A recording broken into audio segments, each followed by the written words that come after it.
कार्येषु सर्वदा अज्ञानतिमिरान्धस्य ज्ञानाञ्जनशलाकया चक्षुरोन्मीलितं येन तस्मै श्रीगुरवे नमः।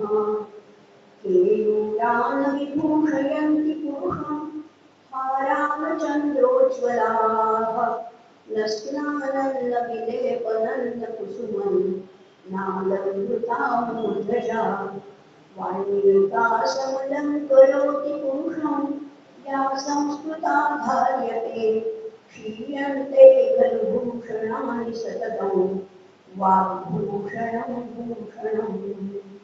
असं सर्वांना वंदन केलेलं आहे। सुरुवातीला विघ्नहर्त्या गजाननाला वंदन केले, त्याचे आशीर्वाद मागितले आहेत।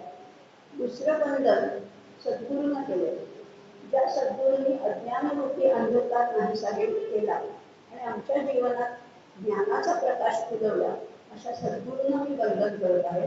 माझे सद्गुरू समर्थ रामदास स्वामी यांना वंदन करते आहे। तिसरं वंदन मी केलं आहे की वाणीची देवता शारदा माता ही आहे।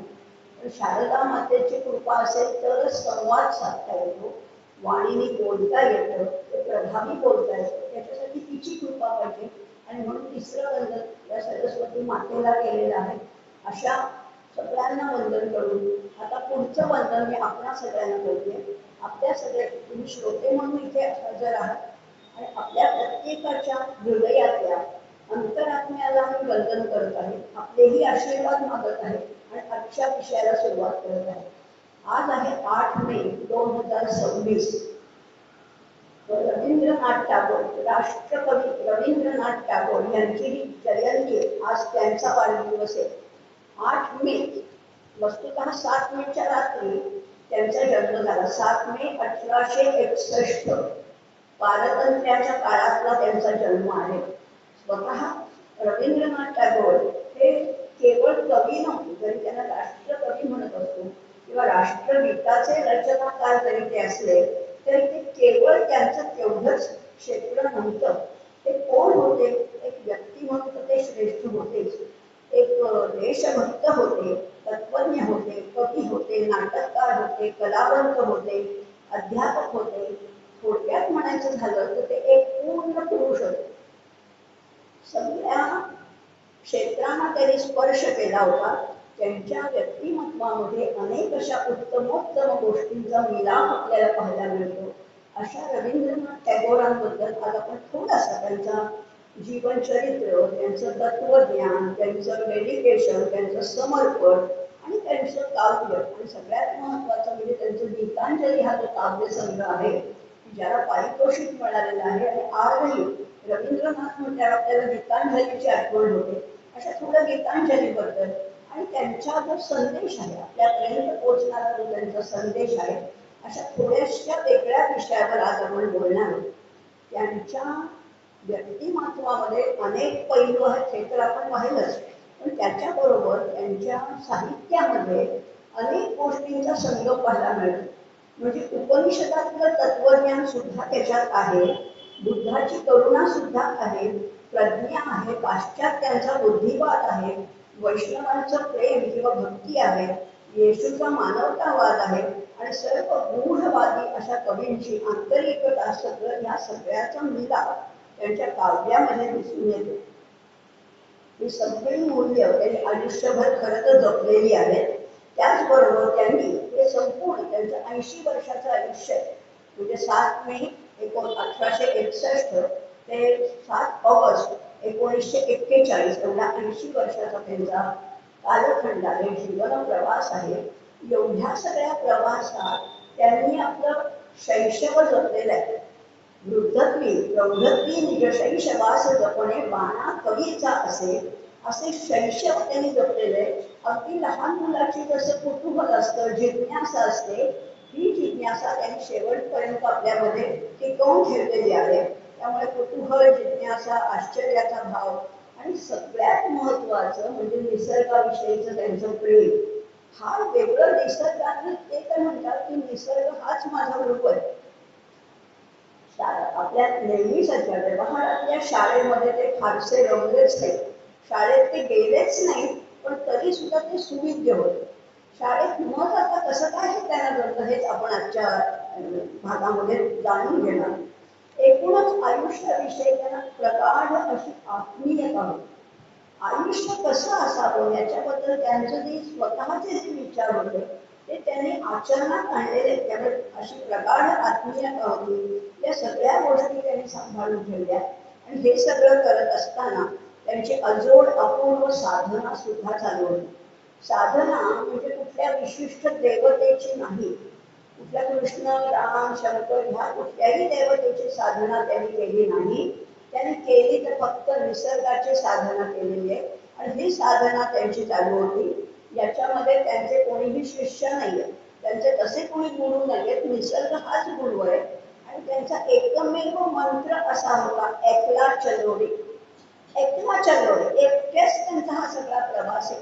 जीवन प्रवासात त्यांनी फक्त एकट्याने केलेला आहे. त्यांना कोणी सहचारी नव्हता, फारसे शिष्य नव्हते.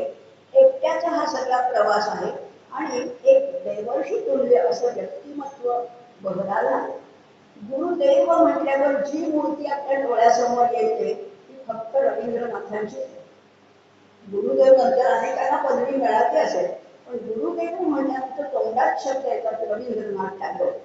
कोण आहेत गुरुदेव रवींद्रनाथ टागोर? तर तो जो त्यांनी समजायला लागल्यापासून जीवनाचा जो ध्यास घेतला त्यातूनच त्यांच्या जीवनाला विभूतिमत्व प्राप्त झालेले. विभूती म्हणजे परमेश्वराचा दैवी आविष्कार. भगवद्गीतेमध्ये सुद्धा विभूती योग सांगितलंय. त्याच्यात प्रत्येकातली श्रेष्ठ गोष्ट सांगितली. तसं हे विभूतिमत्व यांच्या व्यक्तिमत्वामध्ये आपल्याला पाहायला मिळतं. त्यामुळे त्यांच्या जीवनपटावर थोडासा आपण अगदी ओझरता दृष्टिक्षेप जरी टाकला तरी गीता वचनाचीच आपल्याला पुन्हा आठवण येते.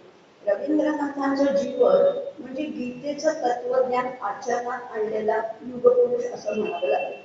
भगवद्गीतेमध्ये असं सांगितलंय, आपली ह्या जन्मीची साधना समजा अपूर्ण नाही. समजा पुष्कळ आम्ही साधना करतो आणि मध्येच मृत्यू आला तर वाया जातं का सगळं? तर वाया काहीही जात नाही. अर्जुनाला जो प्रश्न पडला का की खरं असं होतं का, नाही सगळं वाया जाईल का? तेव्हा भगवंतांनी उत्तर दिलं होतं, नाही असं काही होणार नाही. पुढचा जन्म तुम्हाला अधिक चांगल्या कुटुंबात मिळणार. भगवंत म्हणतात, शुचीनां श्रीमतां देहे योग भ्रष्टो विजायते. अतिशय पवित्र अतिशय श्रीमंत कुळामध्ये जन्म मिळतो. जेव्हा बघा ना, आपल्याला आपण सुद्धा विचार करूया, आपण समजा मध्यमवर्गीय असलो तरी आपल्याला ह्या कुळामध्ये जन्म मिळाला, याला मागची काहीतरी साधना असेल ना. आपण झोपडपट्टीत नाही जन्मलो, आपल्याला अन्नाची आज जेवणाची भान तर नाहीये तुम्हाला. आपण सगळे सुख वस्तू आहोत, पण पूर्वीची साधना. आता अशीच साधना, असं जे काही फळ आहे मागच्या जन्मीच्या प्रारब्धाचं फळ या जन्मी मिळतं. तसंच हे रवींद्रनाथांना अतिशय संपन्न कुटुंबामध्ये जन्म आहे. असे अनेक योगी पुरुष आहेत. अगदी म्हणजे आमचे योगी अरविंद सुद्धा अतिशय संपन्न कुटुंबामध्ये जन्म मिळालेला आहे. पण कधी कधी आपल्याला असं वाटतं की श्रीमंत लोकांना फारसं अध्यात्म जमत नाही. असं नाहीये, असं नाहीये. उलट श्रीमंती असली की अध्यात्मासाठी सवड मिळते, मनाला मोकळेपणा मिळतो.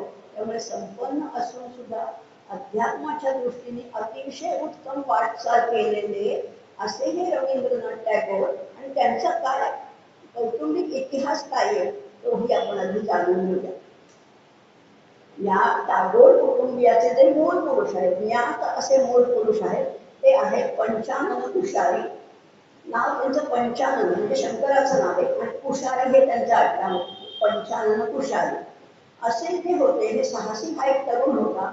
आपल्या बंगालमधल्या एका खेडेगावातलं घर सोडून पूर्व बंगालमधल्या गोविंदपूर येथे तो तरुण साहसी तरुण होता. आणि तिथे त्यांनी व्यापार सुरू केला. समृद्ध होता, उच्चवर्णीय होता, ब्राह्मण होता. असल्यामुळे त्या लोक आदराने त्याला ठाकूर म्हणाले. खरं आडनाव होतं कुशारी, पण त्याला लोक आदराने ठाकूर असं म्हणायला लागले. आणि मग तेच त्यांचं आडनाव झालं, पंचानन ठाकूर असं त्यांचं नाव झालं. पुढे काय झालं, पुढे ब्रिटिश राज्य आलं आणि ब्रिटिशांना ठाकूर म्हणता येईल ना. ठाकूर हा अवघड शब्द आहे. ठ हे उष्णवर्णीय अक्षर आहे त्यामुळे त्यांना ठाकूर म्हणता येईल, मग ते टाकोड म्हणायला लागलं, टाकोड. आणि मग टाकोडचं झालं टॅगोर, त्याचं झालं आपण त्याला टागोर असं म्हणतो. असं त्यांच्या आडनावामध्ये फरक झालेला आहे. आता टागोर म्हणायला सुरुवात केली. आता व्यापार आणि त्यांचा उद्योग व्यवसाय इतका वाढत वाढत चालला की समृद्धीची परिसीमा गाठली. त्या गावाचे ते ठाकूर किंवा ते टागोर म्हणून ओळखायला लागले, त्या गावाचे प्रमुख असं ओळखायला लागले. आणि हे परिसीमा केव्हा गाठली तर त्यांची पुढे मुलं नातवंड, त्याच्यामध्ये द्वारकानाथ टागोर म्हणजे 1794 मध्ये त्यांचा जन्म आहे. त्यांच्या कारकिर्दीमध्ये व्यापार, उद्योग, समृद्धी इतक्या मोठ्या प्रमाणात वाढली की सगळ्यात त्या गावातलं अतिशय श्रीमंत कुटुंब म्हणून ते ओळखायला लागले, द्वारकानाथ टागोर. अर्थात द्वारकानाथ टागोरांना सगळ्या विषयांची सुद्धा आवड होती, सुख विलास, पण पैसाही भरपूर होता, सगळ्या अनुकूलता होती. पण त्याचबरोबर सांस्कृतिक आणि शैक्षणिक गोष्टींकडे सुद्धा त्यांचं विशेष लक्ष होतं, त्याच्यामध्ये विशेष रस होता. आता या द्वारकानाथांचे मोठे चिरंजीव, त्यांचं नाव आहे देवेंद्रनाथ टागोर. देवेंद्रनाथ टागोर हे सुद्धा श्रीमंत तर होते, श्रीमंती म्हणजे पूर्व परंपरागत त्यांना श्रीमंती लाभलेली होती. पण हे देवेंद्रनाथ टागोर होते हे अंतर्मुख होते, विचारी होते. धर्म, तत्वज्ञान याविषयी त्यांचं नित्य वाचन झालं. मी परत परत सांगते की श्रीमंत असले म्हणून इकडे दुर्लक्ष झालं नाही, किंवा अशी एक कल्पना असते की श्रीमंत लोक नुसते भोगविलासामध्ये, असं नसतं. ज्या कुळामध्ये तो जन्मतो पूर्वीचा कोणीतरी पुण्यात्माच असणार आहे, तेव्हा त्याला या चांगल्या कुळामध्ये जन्म मिळाला. असे देवेंद्रनाथ टागोर यांचं धर्म, तत्वज्ञान याविषयी वाचन झाले. त्यांच्या ठिकाणी 3 अशा विविध प्रवृत्तींचा मिलाप झालेला होता. एक म्हणजे प्रगाढ अशी धार्मिक भावना होती. हिंदू धर्माविषयी त्यांना विशेष ओढ होती. देवेंद्रनाथ टागोरांना सौंदर्यग्राही संवेदनशीलता होती. निसर्गात कुठेही सौंदर्य आढळलं की ते त्याचं ग्रहण करत होते आणि योग्य निर्णय घेण्याची क्षमता त्यांच्यामध्ये. 3 गोष्टी, धर्माविषयी प्रेम होतं, सौंदर्याविषयी ओढ होती आणि निर्णय घेण्याची क्षमता होती. निर्णय जेव्हा तुमचे बरोबर येतात, या निमित्ताने आपण थोडंसं बोलूया. निर्णय बरोबर केव्हा येतात, प्रवृत्तींच निवृत्तींच कार्ये भयाभये बंध मोक्षेंच या व्यक्ती बुद्धीचा पार्थ सात्विकी. गीता सांगते ज्याची सात्विक बुद्धी असते त्यांनी घेतलेले निर्णय सुद्धा बरोबर येतात. देवेंद्रनाथ टागोर सगळ्या दृष्टीने अतिशय परिपूर्ण होते आणि म्हणून ते जे निर्णय घ्यायचे ते विचार म्हणतो, ज्याला आपण सारासार विचार म्हणतो, आत्मानात्म विवेक म्हणतो, असे त्यांचे निर्णय सुद्धा बरोबर यायचे. ते कसे होते, त्यांची मुद्रा अतिशय शांत प्रसन्न असल्यामुळे, वृत्ती उदात्त आणि औदार्यपूर्ण असल्यामुळे त्यांना लोक आता महर्षी म्हणायला लागले. कुणाला? देवेंद्रनाथ टागोरांना महर्षी म्हणायला लागले. पुढे ते ब्रह्मसमाज, आपल्याला बंगालचा इतिहास थोडा थोडा आठवतोय, ब्रह्मसमाजामध्ये सामील झाले. तत्वज्ञान विषय त्यांनी नियतकालिक सुरू केलं आणि नेहमी ते हिमालयात जात. त्यांचा दृष्टिकोन होता थोडा थिओसॉफिकल होता, म्हणजे गूढवादी असा दृष्टिकोन त्यांचा होता. असं सगळं उत्तम चाललेलं होतं. आता त्यांची पत्नी होती शारदा देवी, तिला किती मुलं झाली असतील, पूर्वी पद्धतच होती, म्हणजे अक्षरशः पूर्वी असं म्हणायचं की 20 मुलं तर असायचे, किंवा त्याला पूर्वी आणखीन गमतीने असं म्हणायचे खंडीभर पेंडी, खंडीभर मुलं असायची. तसे या शारदा देवीला 15 मुलं होती, 15. आणि त्या 15 मुलातला 14वा मुलगा म्हणजे रवी, ज्याचं नाव रवींद्रनाथ ठेवलं, पण त्याला म्हणत होते रोवी. बंगालीमध्ये र म्हणत नाही, रो म्हणतात, रोवी. ओ, प्रत्येक गोष्ट ते ओ करून रोवी आणि गोचा ग होतो, रोवी म्हणत होते. अशा या 14व्या अपत्याचा जन्म झाला. आधी 13 मुलं आहेत बरं का घरात. श्रीमंती संपदा असली तरी फाजील लाड नव्हते, मुलाला वाटेल ते मागाल ते पुरवत नव्हते. हा 14वा मुलगा आहे. अर्थातच घरामध्ये शिस्त होती आणि अनेक, पण काही 14 मुलं नुसतीच नाही, तर ज्या मोठ्या मुली होत्या त्यांचे जावई सुद्धा याच घरात राहायला यायचे. शिवाय अतिथी होते, अभ्यागत होते, म्हणजे 30-40 माणसं तर घरात नेहमीच असायची.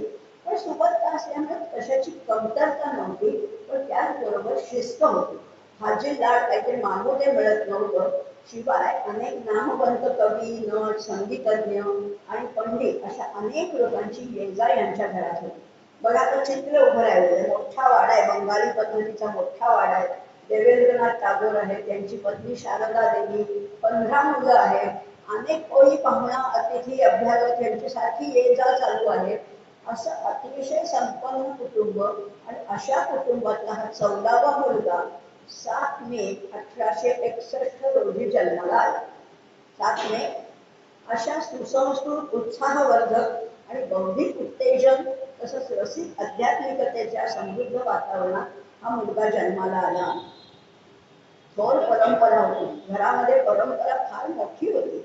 विद्वानांची परंपरा होती, संस्कृतीची परंपरा होती, शिस्त होती, अनुशासन होतं. हे सगळं ज्या घरात आहे म्हणजे सगळ्या दृष्टीने अनुकूल असं हे कुटुंब आहे, एकमेकांना जोडून ठेवणार आहे. आता 14वं अपत्य म्हटल्यावर आई वडिलांचं थोडं वय झालंच असणार आहे आणि आई वडिलांचं या 14व्या मुलाकडे फारसं लक्षही नव्हतं.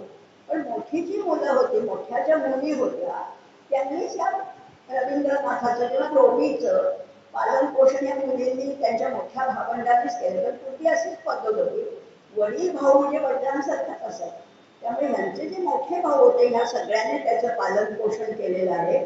या थोर परंपरेच्या जमिनीमध्ये, सुपीक जमिनीमध्ये या मुलाच्या बौद्धिक विकास झाला किंवा बौद्धिक बीज पेरले गेले असंही त्याच्यात झालं आणि बालवयातच प्रबुद्ध विचारांना पाठबळ मिळालेले. लहानपणीच या मुलावर इतके संस्कार झाले, इकडे तिकडे वाईट गैरमार्गाने वागायचंच नाही असे संस्कार होते. सगळ्यांचा लाडका हा मुलगा होता रोही. लाडका असला तरी फाजील लाड कधीच झाले नाही. पण घरात इतकी मुलं असल्यामुळे आईने फारसं लक्ष दिलं नाही, म्हणजे दुर्लक्ष केलं असं नाही, पण बाकीचे सगळे त्याची काळजी घ्यायला होते. त्यामुळे तिला फारसा वेळ मिळत नव्हता. आणि मुख्यतः नोकर पुष्कळ होते, वडीलधारी माणसं होती, सगळ्यांनी मिळून त्याचं पालन पोषण केलेलं आहे. पण ह्या रोहीचा ओढा होता वडिलांकडे, आईपेक्षा वडिलांकडे ओढा होता. आणि वडील कसे होते, आध्यात्मिक दृष्टीचे होते. पण तशी ते नोकरी धंदा करत नव्हते. श्रीमंती होती पण नोकरी धंदा करत नव्हते. व्यवसाय होता एक लहानसा, पण ते वारंवार म्हणजे महिन्यातले 10 दिवस ते हिमालयात जाते. बेंगॉलहून ते हिमालयात जायचे आणि तिथे त्यांची साधना चालायची यांच्या वडिलांची. त्यामुळे ह्याला वडिलांचं आकर्षण असायचं आणि जेव्हा ते हिमालयात जायचे तेव्हा मात्र हा वडील बंधू बहिणी यांच्यामध्ये वावरत असे. आणि मग यावेळेला तो काय करायचा, हा मुलगा, लहान मुलगा 5-6 वर्षाचा हा रोगी उद्यानाचं, तलावाचं, वृक्षवेलींचं निरीक्षण करायचा. आणि निरीक्षण करता करता त्याच्या अंतर्मनामध्ये काव्य स्फुरायचं, कविता स्फुरायच्या. पण शाळेतही त्याला घातलं, त्याच जोडीला अर्थात 5-6 वर्षाच्या मुलाला शाळेत पण घातलं. पण शाळेत याचं मन फारसं रमलं नाही. पुष्कळ 3-4 शाळांमध्ये याला घातलं, पण शाळेचं ते बंदिस्त वातावरण काही याला आवडायचं नाही. शाळेत बसून सुद्धा तो खिडकीतून बाहेरचा निसर्ग निहाळत बसायचा. टिंगल्या पावल्या करत नव्हता, गैरमार्गाने जात नव्हता, पण त्याला ते शाळेचं शिक्षण, ते बंदिस्त काही त्याला आवडलंच नाही. पण तरी सुद्धा त्याची शिक्षणाची आवाज झाली नाही बरं का. शाळेत नाहीच गेला हा मुलगा, फारसा अगदी 1ली-2री पर्यंतच गेला असेल.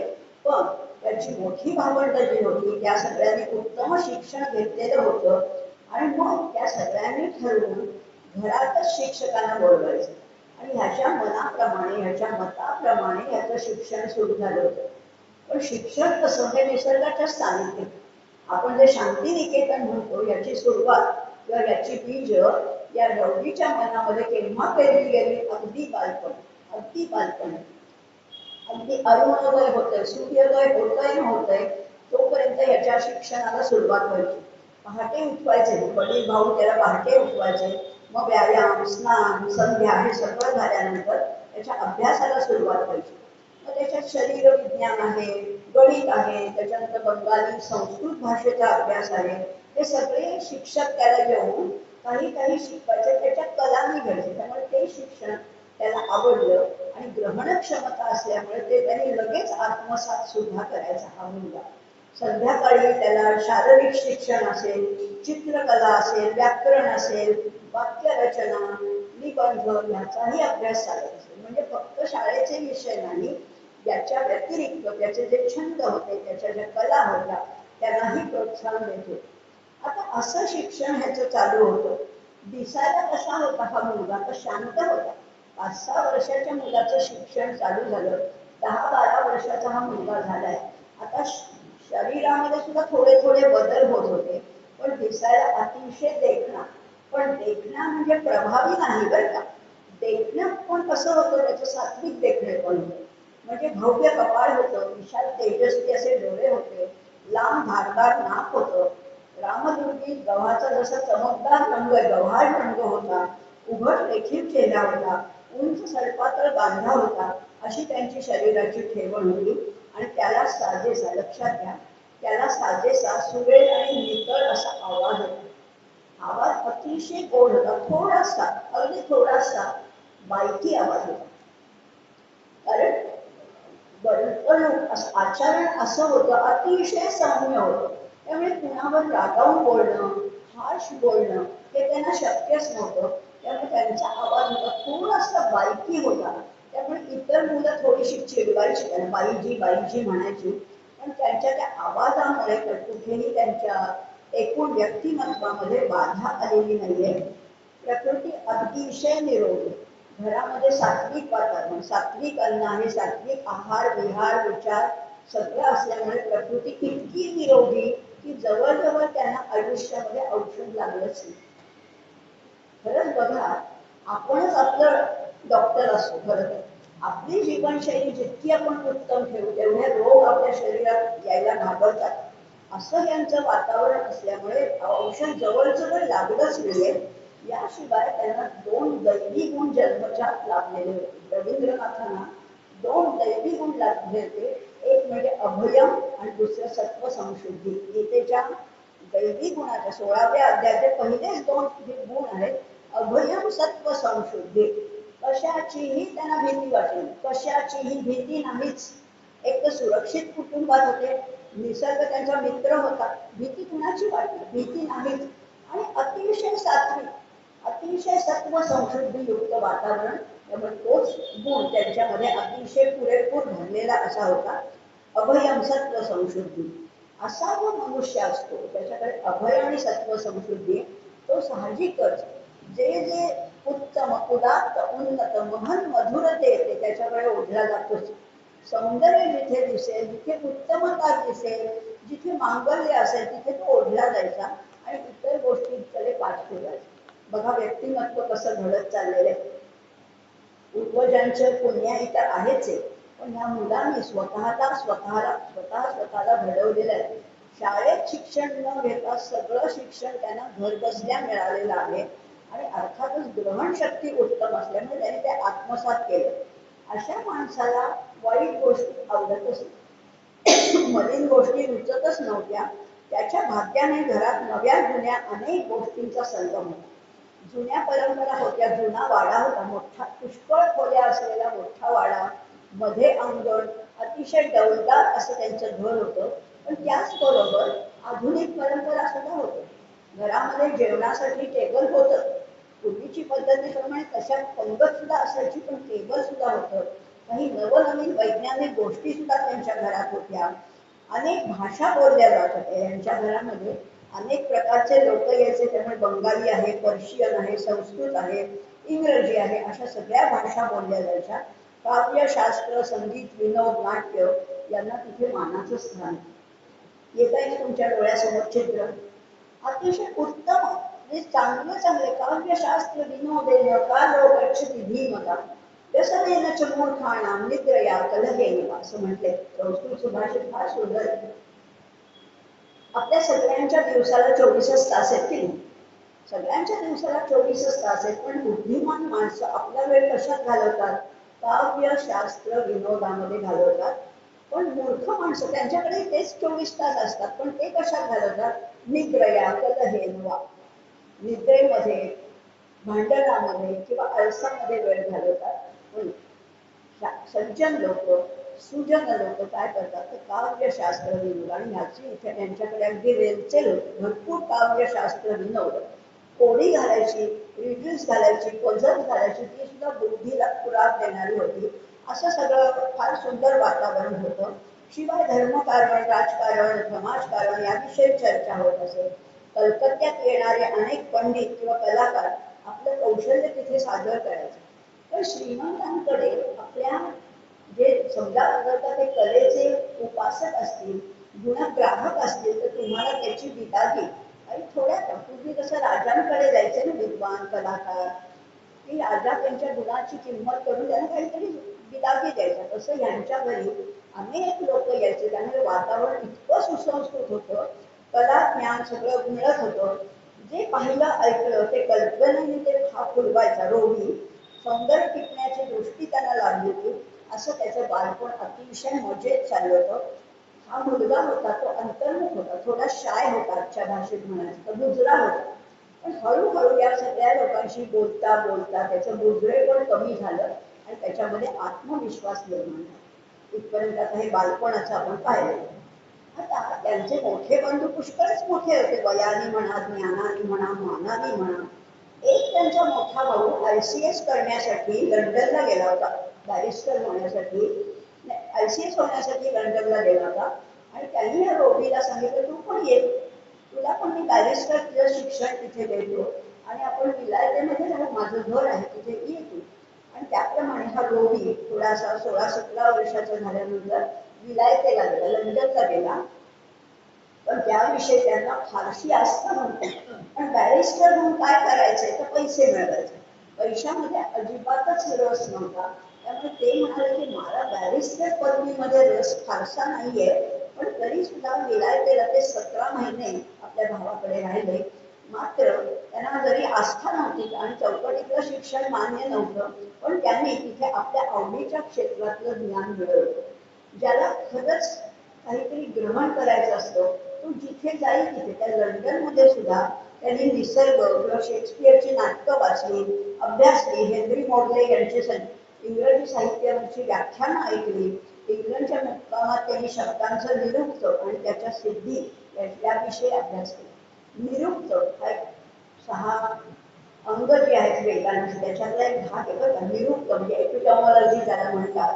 प्रत्येक शब्दाची व्युत्पत्ती कशातून होते, व्युत्पत्ती प्रत्येक शब्द कशातून तरी निर्माण झालेला आहे, त्याचं मूळ धातू काय संस्कृतच आहे.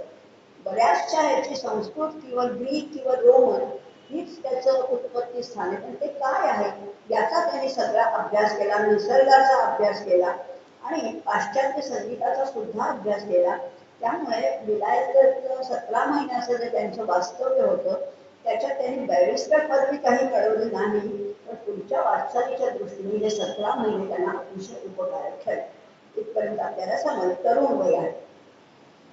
प्रतिभेच्या रोक्यात आता प्रतिभा होतीच, लहानपणापासून कविता करत होते, त्याला पोषक असं वातावरण होतं.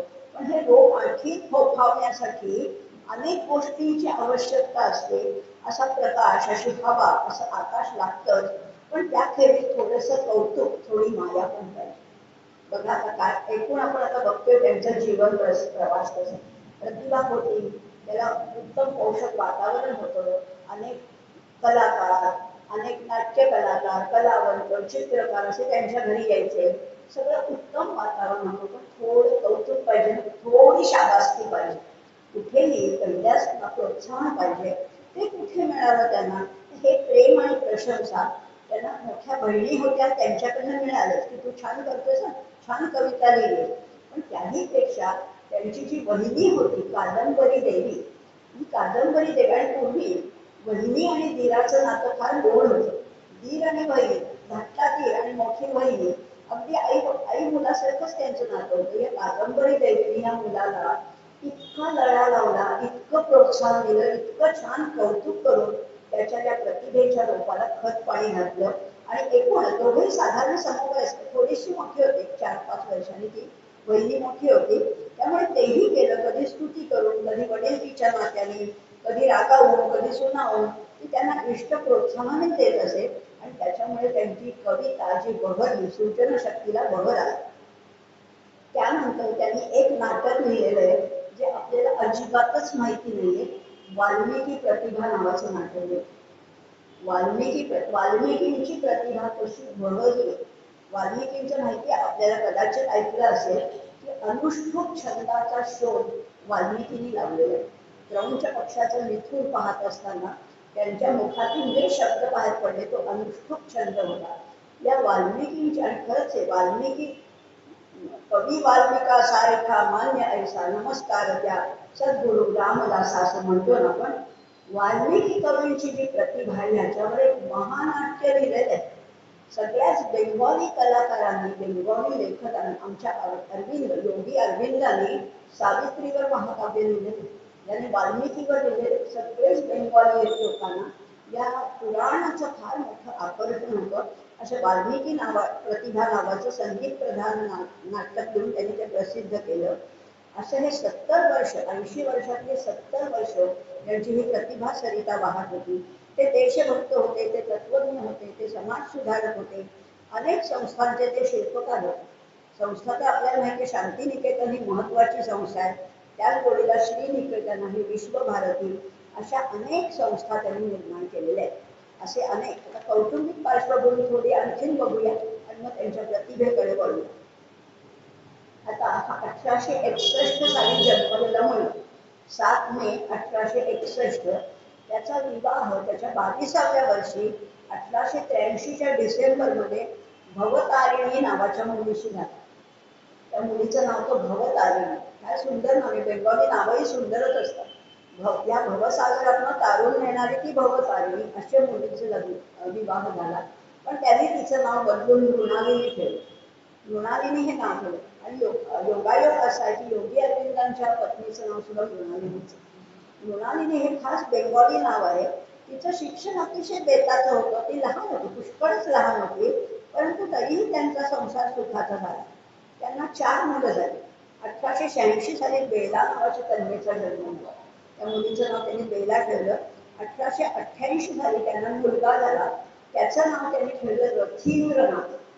यांचं नाव होतं रवींद्रनाथ आणि मुलाचं नाव आहे रथींद्रनाथ, असं त्याचं नाव ठेवलं. त्यानंतर त्यांनी इंग्लंड, इटली येथे प्रवास केला. कशासाठी? नुसतं पर्यटन म्हणून नाही, भारतीय संस्कृतीची जगाला ओळख करून देण्यासाठी असा प्रवास केला. 1901 साली शांतिनिकेतनची स्थापना केली. 1902 मध्ये मात्र पत्नीचं निधन झालं. त्याचबरोबर आणखी 2 मुलं त्याला झाली. ती रेणुका नावाची मुलगी आणि सलींद्र नावाचा मुलगा. या 2 मुलांचं निधन झालं. त्यामुळे कौटुंबिक पार्श्वभूमी म्हटली तर त्या बाबतीत ते फारसे समाधानी नव्हते, पण त्यांना त्याच्यात अडकायचंही नव्हतं. पण त्यांना ही भारताची प्रतिष्ठा, भारताचं नाव, भारतीय संस्कृती जगामध्ये पोचवायची होती. आता याच्यानंतर हे सगळ्या दुःखद प्रसंगांना तोंड देत देत देत पुढे 1903 मध्ये त्यांनी लिहिलेलं जनगण मन, सगळ्यांनाच आपल्याला माहिती राष्ट्रगीत आहे आपलं. या गीताचा पुढे भारत सरकारने राष्ट्रगीत म्हणून स्वीकार केला. त्याचबरोबर वंदे मातरम पुढे लिहिलं माहितीये तुम्हाला, बंकिमचंद्रांनी वंदे मातरम लिहिले. त्यांना हे गुरुस्थानी मानत होते. त्यामुळे बंकिमचंद्रांचं वंदे मातरम आणि रवींद्रनाथांचं जनगण मन ही दोन्ही राष्ट्रगीत म्हणून आपण अतिशय आदराने उल्लेख करतो.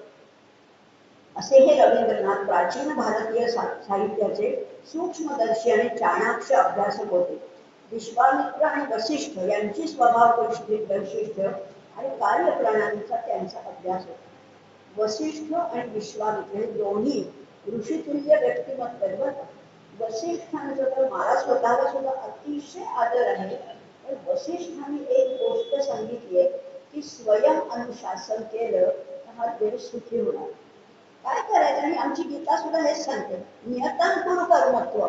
तू तुझं फक्त नेमलेलं काम कर. बघा, प्रत्येकाने फक्त आपलं नेमलेलं काम केलं तर काय देश सुंदर होईल. पण आपल्याला ते जमतच नाही. आपलं काम सोडून आपण यांचं काय चाललंय, त्यांचं काय चाललंय, ते काय. तू कोण आहेस? तू शिक्षिका आहेस, तू सैनिक आहेस, तू गृहिणी आहेस, तू नर्स आहेस, तू जे काही आहेस ते उत्तम कर. बस, दॅट्स ऑल. आपण म्हणतो यांनी असं वागलं पाहिजे, त्यांचं ते चुकलं बरं का. कशाला? प्रत्येक पोलिसांनी पोलिसाचं काम केलं, नागरिकांनी सिग्नल तोडले नाही तर पोलिसांना खरं काम सोडणार. असं वसिष्ठांचं सांगणं. पण त्याचा प्रभाव रवींद्रनाथांवर पडलेला आहे. त्यामुळे वसिष्ठ विश्वामित्र यांची स्वभाव वैशिष्ट्याचा त्याने अभ्यास केलेला आहे. आता हे सगळं करत असताना शिक्षणासाठी आता त्यांचं एक वाक्य सांगते बरं का, फार महत्वाचं वाक्य आहे त्यांचं. त्यांच्या मते देवदेव करणं म्हणजे धर्म नव्हे, पैशाच्या मागे धावणं म्हणजे यश नव्हे, निसर्ग हा कर्मतत्वाचा आविष्कार आहे, त्याचा अभ्यास करा. परमेश्वर कुठे भेटतो आपल्याला? अहो निसर्गातच भेटतो. काय सुंदर निसर्ग आहे, काय त्याचा तो न्याय काय आहे. जेव्हा जुनी झाडं पडतात, सुकून खाली पडतात, तेव्हा नवीन पालवी फुटतेच ना. शिशिरानंतर म्हणजे सगळ्या वसंत येतोच ना. पानगळ झाल्यानंतर पुन्हा वसंताची चाहूल लागते. तो परमेश्वर काय श्रेष्ठ आहे. हरी हरी वसुंधरा पे नीला नीला ये गगन, ये किसके बादलों की पालकी उठा रहा है पवन, ये किसने फूल फूल पे किया श्रृंगार है, ये कौन चित्रकार है, ये कौन चित्रकार. काय रंग भरतोय बघा. किती झाडं आहेत, किती वेली आहेत, केवढ्या हिरव्या रंगाच्या केवढ्या शेड्स आहेत. हे कोणी घडवलं? हे परमेश्वराने. काय करतोय तो कमाल परमेश्वर. त्याचा अभ्यास करा, त्याच्यामध्ये परमेश्वर शोधा, असं त्यांनी म्हटलेलं. ते एका कवितेत त्यांच्या म्हणतात, देवा घरटेही तूच, पक्षीही तूच आणि आकाशही तूच, एकच एक चेतना नाना रूपांनी नटलेली. त्या एवढ्या पक्षामध्ये, तो अगदी छोटासा बुलबुल पक्षामध्ये जी चेतना आहे तीच गरुडामध्ये आहे, तीच चिमणीमध्ये आहे, तीच कावळ्यामध्ये, तीच पोपटामध्ये, तीच सिंहामध्ये, तीच तुमच्यामध्ये, तीच तुमच्यामध्ये, तीच माझ्यामध्ये. चेतना एकच आहे. काय सुंदर एक एक त्यांचं तत्वज्ञान. पण त्या कवितेमध्ये अवगुंठित असं त्यांचं तत्वज्ञान फार सुंदर आहे. असं म्हटलं जातं बरं का. एक थोडस वाक्य सांगते, विशेष असं वाक्य आहे. शिक्षणासाठी शाळेत जावं लागतं, हा जगाचा न्याय आहे. शिक्षण घ्यायच्यासाठी शाळेत जावं लागतं, हा जगाचा न्याय आहे. परंतु रवींद्रनाथ काय म्हणतात? रवींद्रनाथ म्हणतात शाळा सोडल्याशिवाय खऱ्या शिक्षणाला आरंभच होत नाही. आपण म्हणतो शिक्षण पाहिजे ना, शाळेत. ते म्हणतात उलट शाळा सोडल्यावरच खरं शिक्षण सुरू होते. आणि आपल्याला हाच अनुभव आहे. शाळेनंतर आपण किती शिकलो नाही, शाळेत काहीच शिकलो नाही. अर्थात शाळेचं काही शिक्षणाचं म्हणजे कमी लेखायचं नाहीये. ते कोणत्याही शाळेत रमले नाहीत, कोणत्याही वर्गात थांबले नाहीत, तरी सुद्धा ते सुविद्य झाले. सुविद्य त्यांना म्हणता येईल. घराघरात पोचलेल्या राष्ट्रगीताचे ते रचना करणारे.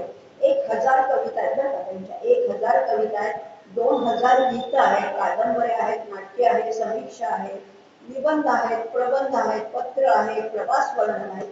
अशा नाना प्रकारातून त्यांची प्रतिभा बोलत होती. त्यांना अनेक मानसन्मान मिळाले. अर्थातच मिळणारच नाही. एवढं झाल्यानंतर कलकत्ता, बनारस, उस्मानिया विद्यापीठाने त्यांना दिलीप पदवी दिली, त्यांचा गौरव केला.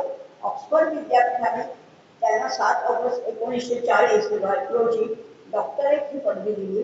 आणि या सगळ्यांपेक्षा श्रेष्ठ असा नोबेल पुरस्कार त्यांच्या गीतांजली या काव्यसंग्रहाला मिळाला. टागोरांनी शाळा नाकारली, पण शिक्षण नाकारलं नाहीये, लक्षात घ्या. निसर्ग हाच त्यांचा गुरु होता. घराची गच्ची आणि वरती विशाल आकाश, या सगळ्यांनी त्यांना शिक्षण दिलेलं आहे. ते म्हणतात, हे जग सुंदर करण्याचा प्रत्येक प्रयत्न ही प्रार्थना आहे. जग सुंदर करण्यासाठी तुम्ही एवढंच करा.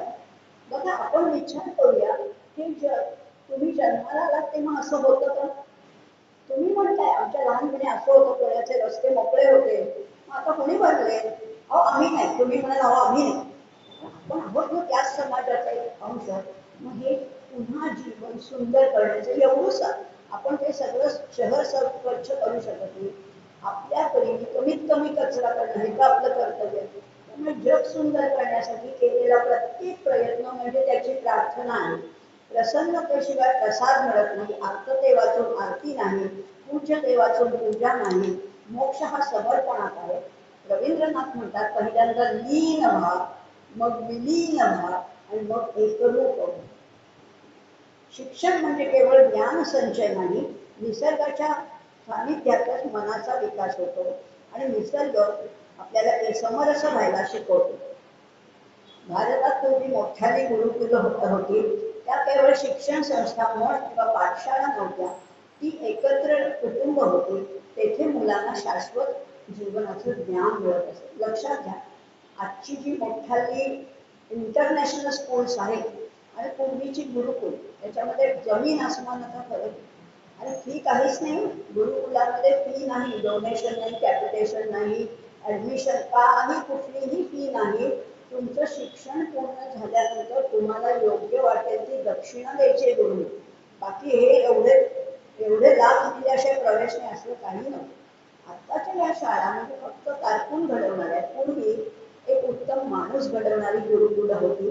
आणि शांती यांच्यासाठीच आचार्य रवींद्रनाथांनी शांती निकेतनची शाळा, जिथे सगळं खुलं आकाश आहे, सगळ्या निसर्गाच्या सानिध्यात शिक्षण घेतलं, ते आजपर्यंत पोहोचतं. नुसतं फळ्यावरचं वहीत उतरून घेणं हे शिक्षण नाहीये असं त्यांनी म्हटलेलं आहे. अशा वेळेला आता त्यांना पुरस्कारही खूप मिळाले, आता मी त्याचा उल्लेख केला. आता इंग्रज सरकारने त्यांना पुरस्कार दिल्यामुळे त्यांचे बेंगॉलमध्ये अनेक गौरव समारंभ झाले. अनेक गौरव समारंभ, अगदी जगदीशचंद्र बोस असतील आणि बंगालमध्ये फार मोठे विद्वान होऊन गेले. एकदा एका गौरव समारंभामध्ये जगदीशचंद्र बोसांनी त्यांचं मानपत्र वाचून दाखवलं, तेव्हा रवींद्रनाथ फारच रागावले. ते म्हणाले की हा जो सन्मान आहे तो परकीयांनी केलेल्या सन्मानाचा सन्मान आहे. लक्षात घ्या, परकीयांनी मला सन्मान दिला आणि म्हणून तुम्हाला मी अगदी कोणीतरी भारी वाटलो आणि म्हणून तुम्ही हा सन्मान केलाय. मला असले सन्मान नकोच. मला तुमचं नोबेल पारितोषिक नको. पुढे तर 1918 मध्ये सुद्धा त्यांना एक सन्मान नाईटहुड म्हणून सन्मान दिला होता. 1920 मध्ये त्यांना सर हा किताब दिला होता, तोही त्यांनी नाकारला. आणि तेव्हा काय झालं होतं नुकतंच आपल्याला माहिती आहे की जालियनवाला बागेचं अमानुष हत्याकांड झालेलं होतं. त्यांना लोकांनी राजकारणातही ओढायला पाहिलं, पण ते म्हणाले नको. तेव्हा ते आजारी होते. जालियनवाला बाग जेव्हा हत्याकांड झालं तेव्हा ते आजारी होते. लोकक्षोभाला तोंड देण्याचा त्यांनी प्रयत्न केला, सभा बोलवल्या. पण तेव्हा त्यांच्या सभेतलं एक वाक्य अतिशय महत्वाचं आहे. ते म्हणतात, माझ्या भाई बंधांच्या रक्ताने माखलेल्या हातांकडून मी हा सन्मान स्वीकारणार नाही. तुमच्या हातांना माझ्या माझ्या भावंडांच्या रक्ताचा वास येतो, असल्या हातांकडून मी हा सन्मान स्वीकारणार नाही असे सांगून त्यांनी सर हा किताब आणि नाईटहुड ही पदवी त्यांना परत केली. देशोदेशी जाऊन त्यांनी भारत देशाचं मिशन समजावून सांगितलं सगळ्यांना. भारत देशाचं उद्दिष्ट काय आहे, संस्कृती काय आहे, विचार काय आहे, धारणा काय आहे, हे सगळं समजावून सांगितलं आणि भारताची प्रतिष्ठा वाढवण्याचं कार्य मोठ्या प्रमाणावर केलं. महात्मा गांधींनी त्यांना भारताचा महान पहारेकरी या नेमक्या विरोधाने त्यांचा गौरव केलेला आहे. भारताचं रक्षण करण्यासाठी पहारेकरी पाहिजे ना, महान पहारेकरी असा गौरवाने उल्लेख केलाय.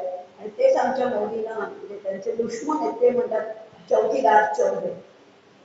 किती विरोधाभास आहे. अरे जो रक्षण करतो त्याला तुम्ही चोर म्हणता. असू दे, तो विषय आपला आत्ता नाहीये. पण रवींद्रनाथांना महात्मा गांधींनी सुद्धा गौरवलेलं होतं. पंडित नेहरूंनी जर म्हटलं तर जर या देशात टागोर झाले नसते तर आमच्या देशाचं राष्ट्रधर्माला संकुचित अशी कळा आली असते, आमचा राष्ट्रधर्म संकुचित झाला असता. पण रवींद्रनाथांनी हे कार्य अतिशय विस्तृतपणाने केलेलं आहे. आता असे हे रवींद्रनाथ, त्यांचा पोशाख कसा होता, ते दिसत कसे, इकडे थोडेसे लिहूया आणि शेवटी एका त्यांच्या कवितेने आपण समारोप करणार. पोशाख कसा होता एकूणच बरं, आणि किती कार्य करावे. की महामानव उगीच होत नाही, उगीच महामानव कुणाला तरी याला आयऱ्या वैऱ्याला पदवी दिली जात नाही. किती कार्य करायचे, ते पहाटे उठायचे आणि रात्री 11 पर्यंत त्यांचं सतत कार्य चालू होतं. केवळ 4-5 तासांची झोप सुद्धा त्यांना पुरेशी होती. बेंगॉलचा उकाडा, बेंगॉलच्या अतिशय असह्य उकाड्याचा सुद्धा त्यांनी त्रास करून घेतला नाही. त्याच्यासाठी त्याने आपला वेश बदलला. कसा वेश होता त्यांचा? वेश होता साधा, स्वच्छ पण देखील अतिशय साधा. म्हणजे बंगाली पद्धतीचं धोतर, वरती साधा पांढरा शुभ्र कुर्ता आणि वरती एक पंचा किंवा उपर्ण ज्याला आपण म्हणतो उत्तरीय असा होता. कधी कधी मात्र ते अचकन घालायचे. अचकन म्हणजे सुरवारी सर्व अचकन आणि पिराली पद्धतीची पगडी घालायची. त्याच्यानंतर जेव्हा शांतिनिकेतन पासून त्यांचं आयुष्य थोडं आणखीन बदललं, तेव्हापासून त्यांनी हे धोतर आणि कुर्ता सुद्धा बंद केला आणि एकच एक पायघोळ झगा घालत होते. आपल्याला माहिती रवींद्रनाथांचं चित्र, पण तो पांढरा नव्हता. पण त्यांना रंगाची आवडते, अतिशय फिक्या रंगाचे, गुलाबी, पिवळसर अशा रंगाचे पायघोळ जगा, म्हणजे एकच वस्त्र संपूर्ण शरीर कव्हर करणारं. आणि उन्हाळ्याच्या बंगालमध्ये असह्य उकाडा होता, त्याचा त्रास न होऊ देता कार्य करण्यासाठी असाही त्यांनी वेश केलेला आहे. निरनिराळ्या फिक्या रंगाचे झटे, त्यातही सौम्य भगवा रंग त्यांना फार पसंत होता. त्यांचे कपडे साधे असूनही त्यांची बेतळी इतकी आकर्षक असायची की ते उंची वाटायचे. पण रवींद्रनाथ हे स्वतः खानदानी होते. अशा खानदानी लोकांनी काहीही परिधान केलं तरी ते भारीच वाटतं, उंचीच वाटतं असंही वाटायचं. त्यांना बावळटसारखा वेश मात्र पसंत नव्हता. वेशातला बावळेपण त्यांना पसंत नव्हता. सणासुदीला ते उंची कापडाचा झगा घालत, पण त्यात सुद्धा उथळपणा किंवा भडकपणा, कुठलातरी असा रंग चमकदार असं काही नव्हतं. वेळेबाबत मात्र ते अतिशय काटेकोर होते. भेटायला येणाऱ्या माणसांना त्यांनी कधीही तात्काळ ठेवलं नाही. प्रत्येकाला जी वेळ दिली ते पाळत होते. की 5ला हा माणूस येणार तर त्याच्या आधी 5 मिनिटं ते हजर असायचे असं आहे. त्यांनी अनेकांना कविता करण्यासाठी प्रोत्साहन दिलं, विशेषतः लहान मुलांना.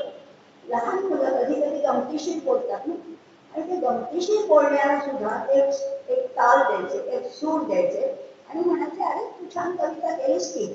एक लहान मुलगा म्हणाला, पाणी वाहते असे. लगेच रवींद्रनाथ म्हणाले, कोण जाणतो कसे. पाणी वाहते असे कोण जाणतो कसे. छान तू कविता केली, स्वतःच जोडायचे, पण त्याला प्रोत्साहन द्यायचे. मग त्यालाही वाटायचे की अरे आपल्याला जमतंय बरं का. अशा अनेक मुलांना, तरुणांना त्यांनी कविता लेखनासाठी पुष्कळ असं प्रोत्साहन दिलेलं आहे. शांतिनिकेतन हे तर त्यांच्या आयुष्यातलं पर्वत, अनेक मुलांना तिथे घडवलेलं आहे. निसर्गाचं आणि त्यांचं एक नातं जोडून दिलेलं आहे. शांतिनिकेतन विषयी बुद्धदेव बसू म्हणतात की इथे जीवन आणि कला एकरूप झाली आहे. इथे जीवनाचं ऐश्वर पूर्ण रूपाने प्रगट झालेलं आहे. जीवन हा ईश्वरी सौंदर्याचा आविष्कार आहे.